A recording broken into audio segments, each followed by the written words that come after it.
설교를 시작하면서 6년 전에 저희가 금요 순환 예배 때 보았던 영상이 하나 있는데 보신 분보다 안 보신 분들이 지금 더 많으신 것 같아요. 그래서 오늘 그 영상 한번 보고 제가 설교 시작하도록 하겠습니다.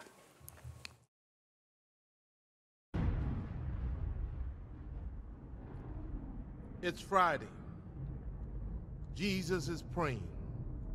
Peter's asleep. Judas is betraying. But Sunday's coming. It's Friday.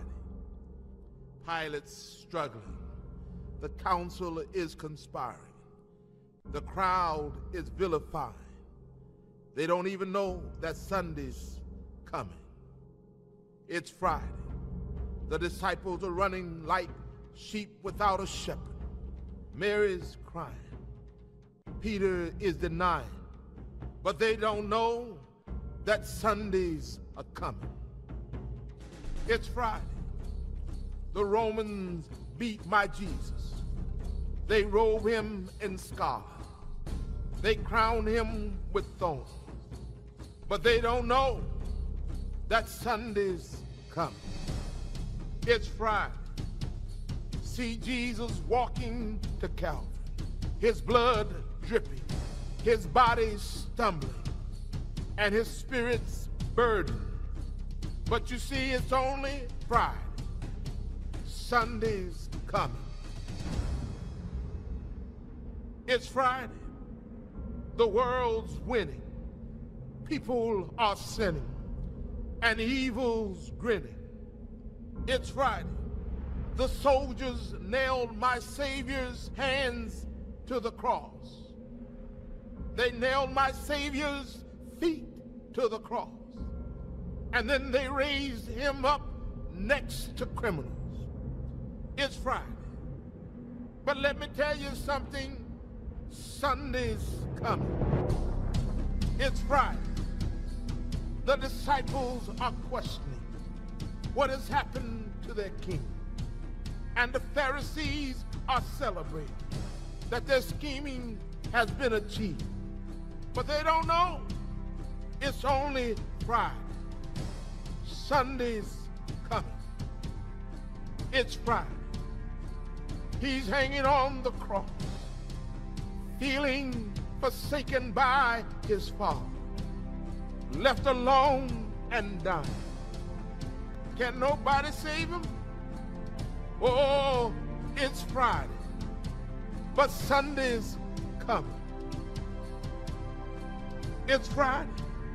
The earth trembles. The sky grows dark. My King yields his spirit. It's Friday. Hope is lost. Death has won. Sin has conquered. And Satan's just a laughing.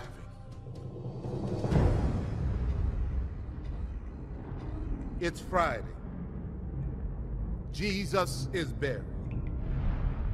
A soldier stands guard, and a rock is rolled into place. But it's Friday. It is only Friday. Sunday is a coming.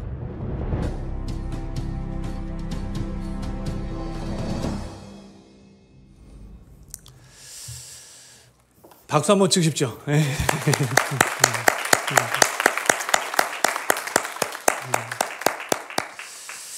영어로 It's not over until it is over 라는 말이 있어요. 한국말로는 끝나기 전까지는 끝난 것이 아니다. 이것이 바로 우리 크리스찬들이 살아가는 우리 인생의 모습이라고 생각합니다. 실패한 줄 알았는데, 지는 줄 알았는데, 다 끝난 줄 알았는데 다시 역전하는 삶인 것이죠.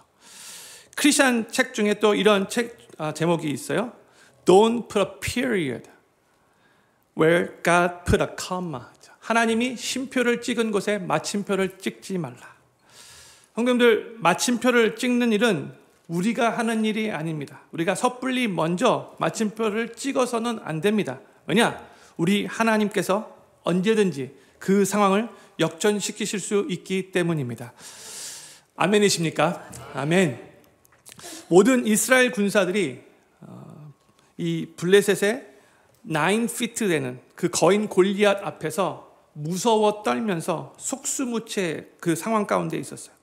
아, 이제 우리는 저 블레셋에게 완전 패배하는구나 이렇게 생각하고 있었을 때에 16살 정도 되는 목동 다윗이 등장하여 물맷돌을 가지고 그 거인 골리앗 앞으로 나가서 담대하게 선포합니다. 너는 칼과 창과 단창으로 내게 오거니와 나는 만군의 여호와의 이름 곧 내가 모욕하는 이스라엘 군대의 하나님의 이름으로 내게 가노라.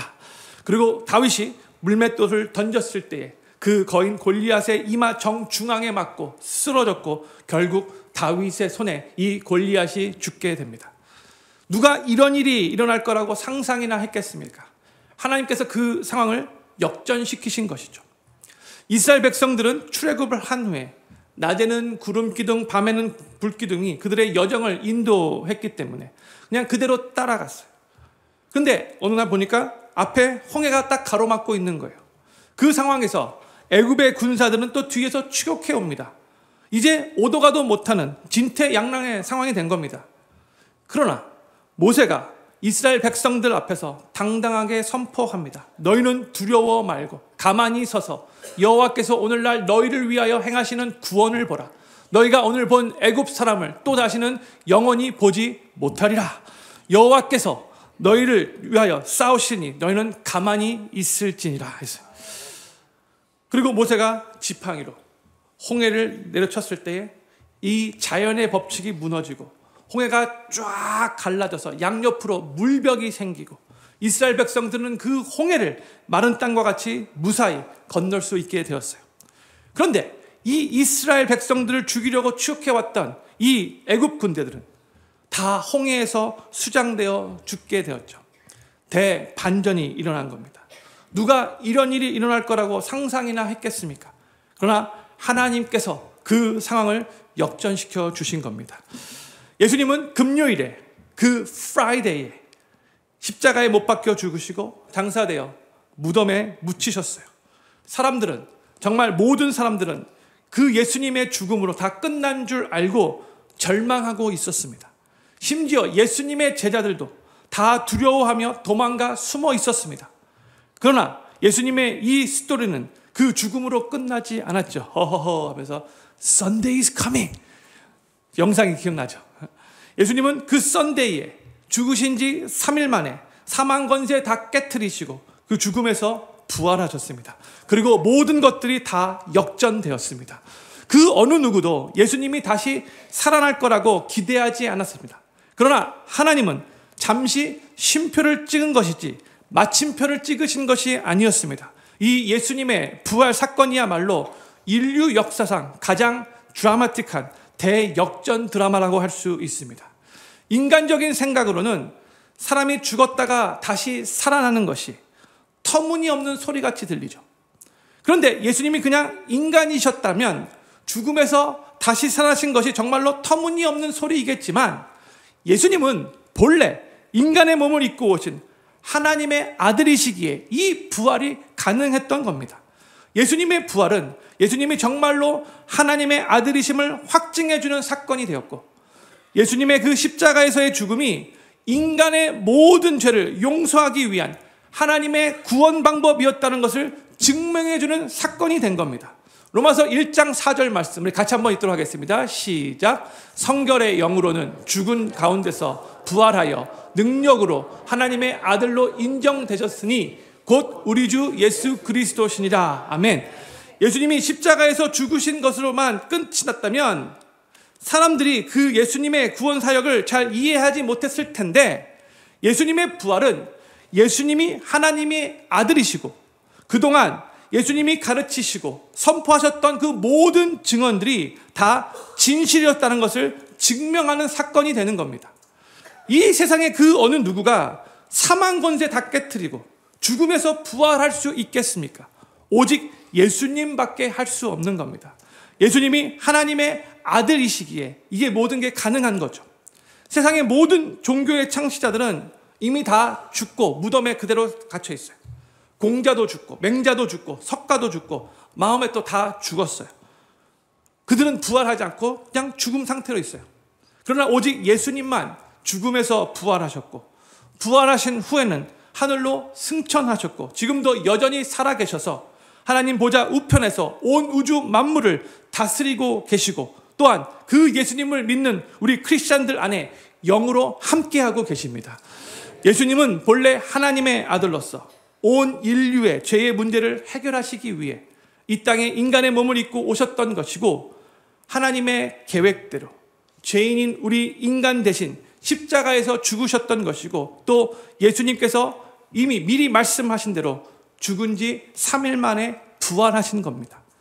그런데 성경은 예수님이 그렇게 십자가에서 부활하셨던 것, 그 이유는 저 때문이고 또한 여기 계신 성도님들 한 분 한 분 때문이고 모든 예수님을 믿는 크리스찬들을 위한 것이라고 말해요. 우리에게 부활의 참 소망을 주시기 위해서라고 말씀해요. 그러면 이 예수님의 부활이 예수님을 믿고 섬기는 우리 크리스찬들에게 어떻게 소망을 주는가? 히브리서 2장 14절 후반부부터 15절에 이런 말씀이 적혀 있어요. 그도 예수님도 또한 한 모양으로 혈육에 함께 속하심은 사망으로 말미암아 사망의 세력을 잡은 자 곧 마귀를 없이 하시며 또 죽기를 무서워함으로 일생에 매여 종노릇하는 모든 자들을 놓아주려 하심이니 했죠. 이 14절에서 예수님이 혈육에 함께 속했다는 표현이 나오죠. 이 말은 하나님의 아들이신 예수님이 이 땅에 인간의 몸을 입고 오셨다라는 그런 말이에요. 성육신하셨다는 그런 뜻이죠. 그런데 예수님이 이 땅에 인간의 몸을 입고 오신 이유가 보세요. 사망의 세력을 잡은 자, 곧 마귀를 없이 하기 위해서라고 하고 있고요. 또 15절에서는 죽기를 무서워하는 죽음의 종노릇하는 모든 자들을 자유케 놓아주려고 자유케 하기 위해서라고 선포하고 있어요. 사람들은 죽음을 두려워합니다. 왜냐? 이 죽음 후에 무슨 일이 일어날지 모르기 때문에 죽음을 두려워하는 거죠. 그리고 어떤 사람은 이 죽음으로 말미암아 모든 것이 다 끝이라고 생각하기 때문에 그런 거죠. 그런데 예수님께서 이 인간을 죽음이라는 무기로 위협하고 두렵게 만들고 괴롭혔던 이 마귀의 활동을 무력시키기 위해 더 이상 우리 인간이 죽음을 두려워할 필요가 없게 하기 위해 죽음의 두려움에서부터 우리를 자유케 하기 위해 이 땅에 오셨다는 거예요. 그런데 예수님께서 이 땅에 오셔서 이 일을 바로 십자가의 죽음과 죽음에서의 부활로 이루셨다는 거죠. 예수님께서 십자가에서 죽으신 후 친히 사망 권세 깨뜨리시고 부활하심으로 죽음의 종노릇하던 즉 죽음을 무서워하던 모든 사람들을 그 마귀의 괴롭힘으로부터 자유케 해주신 거예요. 이제 이 예수님을 믿는 우리 크리스찬들은 더 이상 죽음을 두려워할 필요가 없게 되었던 거죠. 왜냐? 예수님 믿는 우리 크리스찬들은 이 세상을 살다가 죽으면 그것으로 끝나는 것이 아니라 예수님이 부활하셨듯이 예수님과 같이 우리도 다시 부활하여 이 세상보다도 비교할 수 없을 정도로 훨씬 더 좋은 그 천국에서 매 순간 기쁨 가운데 우리 예수님과 함께 영원히 살 것이기 때문에 그런 거죠. 고린도전서 15장을 부활장이라고 보통 부르잖아요. 왜냐하면 사도 바울이 고린도전서 15장에서 부활에 관하여 길게 쭉 설명해 주고 있어요. 근데 15장 전반부에서는 부활이 확실하게 있다는 것을 가르친 다음에 이제 후반부로 가서는 우리가 이 세상을 살다가 죽고 난 후 부활하게 될 텐데 그렇게 되면 어떠한 몸으로 부활하게 될 것인가를 가르쳐 주고 있어요. 우리가 이 세상을 떠난 다음에 예수님을 믿고 난 상태로 떠난 다음에 우리가 다시 부활하여 이제 새로운 몸을 입게 될 건데 그것은 이제 부활체라고 부르는 거죠. 근데 그 부활체가 어떻게 될 것인가, 얼마나 다를 것인가를 설명해 주고 있는 거예요. 이게 오늘 본문 말씀의 내용이죠. 40절과 41절 말씀 제가 천천히 다시 한번 읽겠습니다. 하늘에 속한 형체도 있고 땅에 속한 형체도 있으나 하늘에 속한 자의 영광이 따로 있고 땅에 속한 자의 영광이 따로 있으니 해의 영광도 다르며 달의 영광도 다르며 별의 영광도 다른데 별과 별의 영광이 다르도다 했어요. 조금 말이 표현이 좀 쉽지 않겠지만 저를 한번 3분 정도 잘 따라오시면 좋을 것 같아요. 41절에서 해의 영광과 달의 영광과 별의 영광이 다 다르다라고 말해주고 있죠.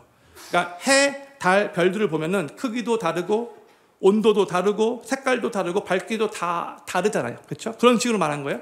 근데 마찬가지로 지금 우리가 살면서 갖고 사는 이 육신의 몸이 다르고 나중에 우리가 죽어서 부활할 때 갖게 될 그 부활체가 또 다르다는 거예요. 그 영광이 다르다는 거예요. 그래서 40절에 말씀하시피 40절에서 하늘에 속한 자의 영광이 따로 있고 땅에 속한 자의 영광이 따로 있다라고 이런 식으로 표현한 거예요. 그러면서 이제 42절이 이렇게 말씀합니다. 죽은 자의 부활도 이와 같으니 썩을 것으로 심고 썩지 아니할 것으로 다시 살며 했어요. 우리가 지금 이 땅에 살면서 갖고 있는 이 육신은 이 땅에서 죽으면 이제 썩을 것이지만 우리가 이 땅에서 죽은 후에 부활할 때에 갖게 될 그 부활체는 썩지 않을 것으로 다시 살 것이다 라고 그렇게 말씀하고 있죠. 그러니까 부활체는 영원히 썩지 않을 것이고 그대로 영원히 유지될 거라는 것을 이렇게 알려주고 있는 거예요. 그리고 43절은 또 이렇게 말씀합니다. 욕된 것으로 심고 영광스러운 것으로 다시 살며 약한 것으로 심고 강한 것으로 다시 살며 했어요. 여기서 욕된 것은 영어로 보면 dishonor라고 번역되었어요. 그러니까 honorable 하지 못한 것, 좀 더 쉬운 표현으로는 조금 민망스러운 것을 의미하는 거예요. 한국말로 욕된 거 해가지고 조금 좀 표현이 조금 좀 강하게 느껴질 수 있는데 좀 민망스러운 거, dishonorable한 거. 그러니까 이 땅에서의 우리 육신의 몸은 조금 민망스러운 부분들이 있잖아요. 그렇죠? 저 같은 경우는 민망스러운 부분이 뭘까요? 좀 똥배가 나온 거, 요즘에 좀 머리숱이 좀 별로 없는 거, 그렇죠? 이런 거 좀 민망스러운 것이 있잖아요, 그렇죠? 그런데 부활을 하게 되면 우리의 부활체는 그냥 민망한 부분이 없이 영광스러운 몸이 될 거라고 이렇게 말하고 있어요. 그래서 영광스러운 것으로 다시 살며 말씀하는 거죠. 또 43절 후반부에서 육신의 몸은 이 땅에 살고 있는 육신의 몸은 약한 면이 있지만 부활을 하게 되면 우리 부활체는 강하게 될 거라고 말씀하고 있어요. 그러니까 강한 것으로 다시 살며 이렇게 말씀해 주고 있죠. 또 44절을 보면은요. 육의 몸으로 심고 신령한 몸으로 다시 사나니 육의 몸이 있은즉 또 신령한 몸이 있느니라 했어요. 우리는 이 땅에서 육신의 몸을 가지고 살아가지만 이제 부활하게 되면 신령한 몸으로 다시 산다라고 하고 있어요. 신령한 몸의 영어로 보면은 spiritual body라고 번역되었어요. 이 spiritual body 우리의 지혜로 다 이해하기 쉽지 않을 거예요. 그렇죠? 근데 쉽게 말하자면 이 땅에서 우리 육신의 몸과 완전히 다른 부활체로 완전히 다른 그 spiritual body로 부활할 건데 이 육신의 몸과는 비교할 수 없을 정도로 그 퀄리티와 그 영광이 완전 다르다는 거예요. 예수님도 부활을 믿지 않았던 사두개인들에게 이렇게 말씀하신 적이 있어요. 마가복음 12장 25절이에요. 사람이 죽은 자 가운데서 살아날 때에는 장가도 아니가고 시집도 아니가고 하늘에 있는 천사들과 같으니라 했어요. 우리가 부활을 하게 되면 그때는 결혼하지 않을 것이고 하늘에 있는 천사들과 같게 될 거라고 예수님이 가르쳐 주셨어요. 다르다는 거예요. 부활한 다음에는. 그렇죠? 또 빌립보서 3장 20절 21절 저희가 요즘에 빌립보서 강의를 나누고 있는데 또 이 내용 나중에 나눌 거예요. 근데 이렇게 말씀하고 있어요. 오직 우리의 시민권은 하늘에 있는지라 거기로서 구원하는 자 곧 주 예수 그리스도를 기다리노니 그가 만물을 자기에게 복종케 하실 수 있는 자의 역사로 우리의 낮은 몸을 자기 영광의 몸의 형체와 같이 변케 하시리라 했어요. 여기서 우리가 부활하면 우리의 낮은 몸, 이 땅에서 살고 있으면서 갖고 있는 이 몸을 말하는 거예요. 우리의 낮은 몸이 예수님의 영광의 몸의 형체와 같이 변하게 될 거라고 그렇게 말하고 있어요. 예수님의 영광의 몸의 형체는 예수님이 이 땅에서 사역하시다가 십자가 위에서 죽으신 다음에 3일 만에 부활하신 다음에 갖고 오셨던 그 부활체를 의미하는 거예요. 그 예수님의 부활체와 동일하게 우리가 변화될 것이라고 이렇게 말씀해 주고 있는 거예요. 그러니까 우리가 부활을 갖게 될 이 몸은 이 부활체는 이 땅에서 우리가 갖고 사는 이 육신의 몸보다 비교할 수 없을 정도로 훨씬 월등하고 영광스럽다는 것이죠. 우리가 부활할 때 갖게 될 이 부활체가 이 땅에서의 육신의 몸보다 얼마나 더 월등할 것인가에 대해서 종교개혁자 존 캘빈이 이렇게 설명을 했어요. 우리는 이 땅에서 오감을 가지고 이제 살고 있잖아요. 시각, 청각, 후각, 미각, 촉각 이게 오감이야. Five senses죠. 근데 이 오감을 가지고 살아가다가 만약에 하나가 없어진다라고 가정해 봅시다. 예를 들어서 시각이 없어진다. 그러면 그 사람은 앞을 볼 수 없게 되는 거잖아요. 나머지 사감만, four sense만 가지고 살아가야 하는 거죠. 그러니까 오감을 가지고 사는 사람과 이 사감만 가지고 사는 사람의 삶의 그 질은 완전 다를 수밖에 없어요. 그렇죠? 눈을 못 보면 많이 불편하잖아요. 그렇죠? 그런데 부활할 때 우리의 몸이 얼마나 영화로워지는가? 켈빈이 이렇게 말을 했어요. 그날에 우리는 죄로 인해 잠들어 있던 1000개 이상의 감각이 눈을 뜨게 될 것이다. 그래서 1000개 이상의 감각, 1000개, 천감이죠. 그렇죠? thousand senses죠. 그렇죠? 그러면 이 오감과 five sense와 천감, thousand sense 차이가 얼마나 나게 될까요? 이건 게임이 안 되는 거예요.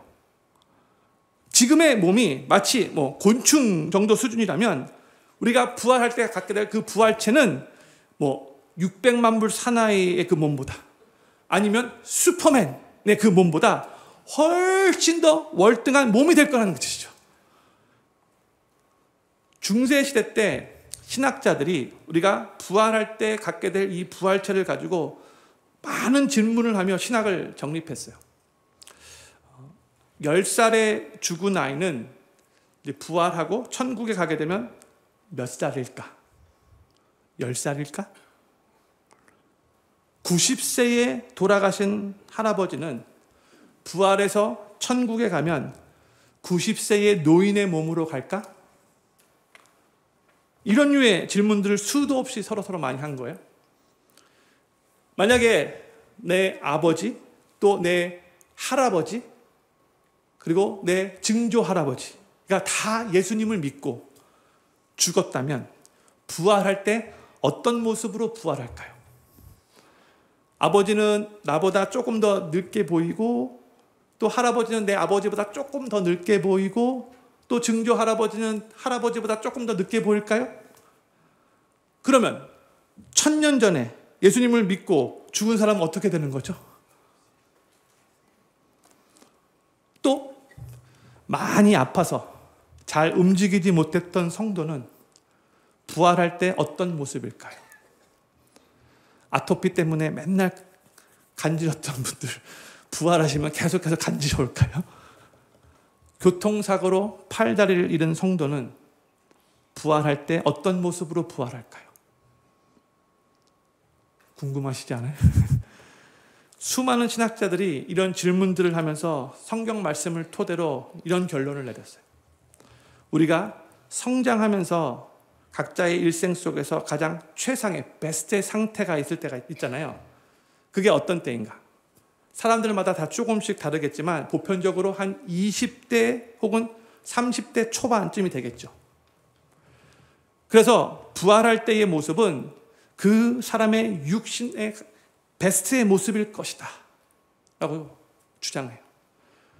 가장 멋졌을 때에, 가장 예뻤을 때에, 가장 빛이 났을 때에, 그리고 아무런 아픔과 질병이 없는 가장 건강한 모습으로 부활하게 된다는 거죠. 그러니까 부활할 때 우리 모두 다 완전 몸짱 얼짱이 되는 거예요. 최고가 되는 거예요. 상상만 해도 빨리 천국에 가고 싶지 않습니까? 그리고 우리가 부활해서 천국에 갔을 때 모든 사람들이 다 이 20대, 30대 초반의 전성기 때 몸짱, 얼짱으로 보이게 되면 손자가 이제 할아버지를 볼 때에 더 이상 할아버지로 보이지 않겠죠. 손자도 20대, 30대가 될 텐데고 할아버지도 20대, 30대의 모습일 텐데 다 젊은 멋진 청년으로 다 보일 거 아니에요. 그러면 더 이상 할아버지라고 부르기가 이상하겠죠. 증증증증증 고조 할아버지 이렇게 부르기도 이상하겠죠. 그러면 그래서 천국에 가면 아까 예수님이 말씀하셨듯이 거기는 결혼이 없다고 하고 다 천사들과 같다라고 하는데 그러면 더 이상 아버지, 어머니, 할아버지, 할머니, 증조 할아버지, 증조 할머니 이렇게 부르지 않게 될 거라고 대부분의 학자들이 주장을 해요. 그럼 뭐라고 부를까요? 어떻게 보면 다 이름을 부를 수도 있을 것이고 아니면 형제님, 자매님 이렇게 부를 가능성이 높겠죠. 이 말은 부부도 마찬가지. 천국에 가면 다 형제님, 자매님이 되는 거예요. 우리 옆에 계신 형제님, 자매님 계시다면 한번 봐세요. 천국에서 형제님, 자매님들. 아멘. 저희는 지금 이 땅에서 이 육신의 몸을 가지고 살아가고 있어요. 그래서 아픔도 느껴요. 고통도 느껴요. 그래서 병도 걸려요. 많은 연약함을 경험하면서 살아가고 있죠. 그런데 예수님을 믿는 우리 크리스찬들은 이 땅에 살다가 죽어도 다시 부활하여 그 영광스러운 부활체를 덧입고 영원한 천국에서 가장 멋진 모습으로 영원히 살아갈 것이라는 거죠. 이 부활과 이 천국의 얘기는요, 허황된 소리가 아니에요. 성경에서 가르치고 있는 가장 중요한 진리죠. 이 땅의 그 어느 종교에서도 죽음 다음의 이야기를 이렇게 명확하게 가르치는 곳이 없어요. 성경만이 정확하게 우리의 영원한 미래를 가르치고 있는 거죠. 그런데 이 세상을 사는 동안 예수님을 삶의 구세주로 영접한 사람만이, 모두가 아니에요. 예수님을 삶의 구세주로 영접하여 크리스찬이 된 사람들만이 이 세상에서 죽은 후에 다시 부활하여 영원한 천국에서 고통 없이 질병 없이 항상 기쁨 가운데 살 수 있다는 것을 기억해야 되는 거예요.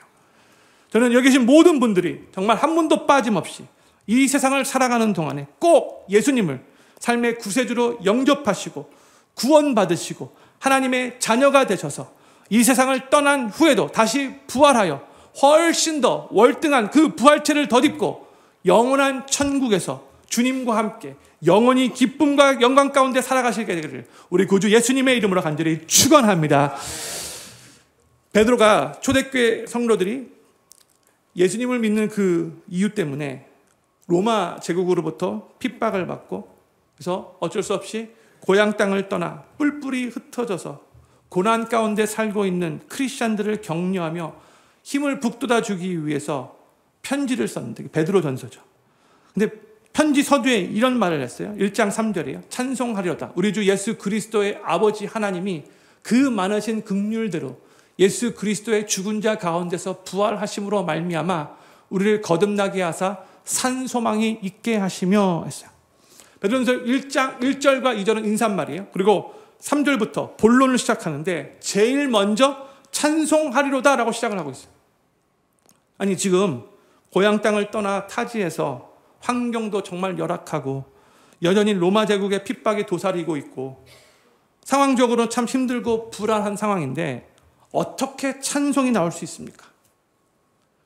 그런데 이 세상에서 일어나는 그 상황들만 보면, 그 고난들만 집중하다 보면 찬송하기가 힘들겠지만 우리가 정말로 부활을 믿는다면 이 세상의 끝이 아니라 이 세상 이후에 부활하여 고통도 없고 눈물도 없는 천국에서 영원히 살 것을 정말로 믿는다면 그로 말미암아 찬송할 수 있다는 거예요.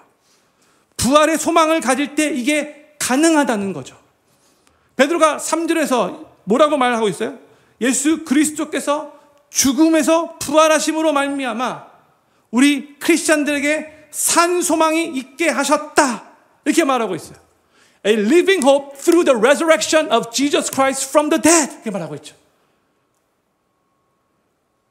그런데 그냥 소망이라고 말하면 될 것 같은데 베드로는 산 소망이라고 말을 했어요.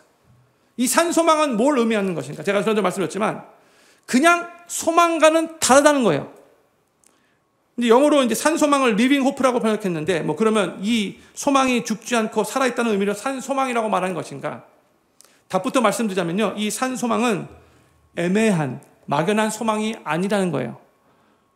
그러니까 우리의 부활의 소망은 애매하고 막연한 소망이 아니라 100% 확실한 소망이라는 뜻이에요. 이게 산 소망인 거예요.